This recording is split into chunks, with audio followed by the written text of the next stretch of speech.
Repeat after me. Pinterest is writing. Hey guys, welcome back to my channel, and today we're going to be talking about how to brainstorm for your novel. You've probably experienced the following before. You're going about your day, minding your own business, when all of a sudden you're struck with an idea. Maybe it's a character, maybe a scene, maybe the foundation for a plot. What you've got to do now is expand on that idea. Today I'm going to talk about 5 different ways for you to brainstorm, to take that little nugget of an idea and evolve it into a fully fledged novel, or thereabouts anyway. You also don't need to use this just for creating a new plot. You can use this to increase your creative thinking, or to help get you unstuck if you're having problems with another work in progress. I took the time today to make some examples of all of the techniques I'm going to be showing you today, so we'll have those visuals on hand as well. So I'm going to base all of this brainstorming on something that my children said to me a few weeks ago. They were asking me something about bees, and I remember turning around and going, no, there's a queen bee. And all of a sudden I was like, queen bee, that's such a good idea. I don't know why I thought that. I just did. The first technique is called a mind map. It's where you write down your initial idea and think about anything that might associate with that plot-wise. This could be character situations, subplots, anything that could be a path of exploration. So this is a mind map that I created. Anything orange is something that I feel could be a major plot point or major theme of the story. Plot-wise, could I relate to Queen or Queen Bee as the initial idea was? So we've petered out in different directions, and all of the lines is what links all of the potential plot points together, and we don't have a plot, but we have somewhere to start from. The second technique is visual association. This is where you can scroll along on Pinterest all you want and claim that you are actually doing some work towards your writing, because you will be. All you need to do is find a picture that inspires you based on your original idea, and then you think about all the words that associate with that picture. What emotions can you draw from it? What world building can you draw from it? Are there any characters or plot points that you might be able to draw from that picture? And then go from there. So I started in the bottom right corner with the golden crown, and that sort of evoked these, the regality and the darkness.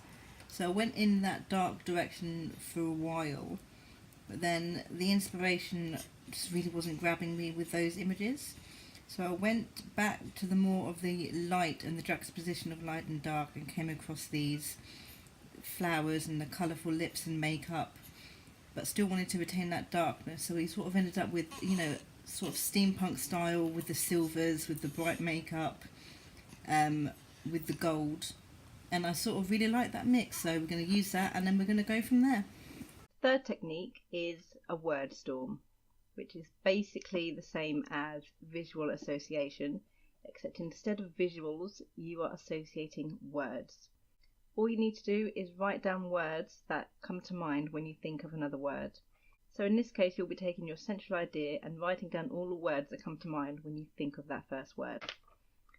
Here's my wordstorm here.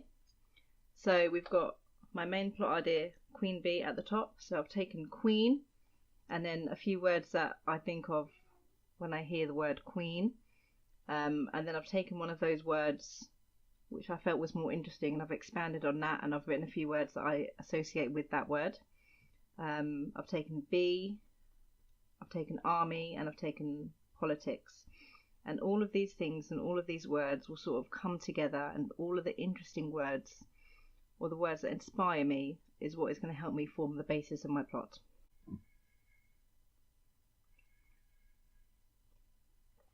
Next is free writing.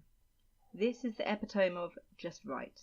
This one's real quick, and this one's real easy. All you need to do, starting with your central idea, is to write. It doesn't matter what comes to mind, it doesn't matter how abstract, it doesn't matter if it makes sense, it doesn't matter if it's just your train of thought. Even if it's, I don't know what to write now, I can't think of anything, oh no, what am I going to do? Write it down. This is my example of my free writing. This is all I managed to get before my mum rang. Thanks, Mum. So obviously starting with Queen Bee, and then anything that popped into my head, no matter what it was, I wrote it down. Another great way to do this is to time yourself. So give yourself 10 minutes, and then after that 10 minutes is up, you can go through everything you've written and pull out all of the bits that you think would be good, anything that might inspire you and you want to take further. The last technique is called the zero draft. This is basically focused free writing, but instead of writing down anything that comes to mind, you write down everything that you already know about your novel. After you've done that, you write down everything you need or want to know, but don't. My focused free writing zero draft here, at the top is everything that I already know about my novel, based on all of the brainstorming that I've already done today. And underneath is everything that I don't know, that I need to know, that I want to know. Of course, after all of this brainstorming, I still don't have a 100% fully fledged plot idea. This is what I have so far come up with. There's a kingdom where only queens rule, have since the kingdoms began. But the queen gives birth to a boy. That can't happen, so she sends her guard off with the boy and tells her to swap it for a girl. No one will be the wiser. That is, I suppose you'd call it the back story, the prologue, as it were. And if I take a look at my mind map here, we're going to have an emotional subplot. Maybe the queen's upset that she gave away her child. Maybe she wants to find the child. Because the child's not hers, the girl doesn't live up to expectations. She runs away. The real heir runs away somewhere through there. They meet up. Of course, they have to meet up. They're on a journey to escape and somehow save the kingdom. And there's some sort of war going on with the neighbouring country. There we go.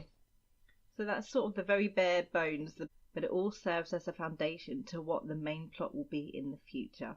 All I need to do now is take those ideas and push them further, continue brainstorming, find out where I want this novel to go, think about the themes of the novel, think about the characters of the novel, think about the arcs, until I have something that I can at least start outlining.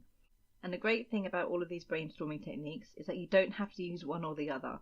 Once you start off, you can expand in all sorts of different ways.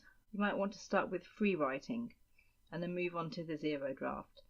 You may want to start off with a wordstorm and then go on to visual association from all of the words that you've come up with. Creating the plot of your novel is probably one of the hardest things you can do. You might have a great idea, you might have a beginning, you might have an end, you might have a few scenes here and there in the middle. But the best way to try and combat the struggles of having to come up with a plot is to have a few good techniques under your belt in order to help you maximise your creative thinking. And last but not least, if all else fails, just remember, a cup of tea solves everything. So that's it for this video. I hope that some of these brainstorming techniques will help you on your path to being a writer. Now if you'll excuse me, I have yet another novel I need to go and plot. Yeah, really shouldn't have done this, should I? Good thoughts and happy writing. Damn it.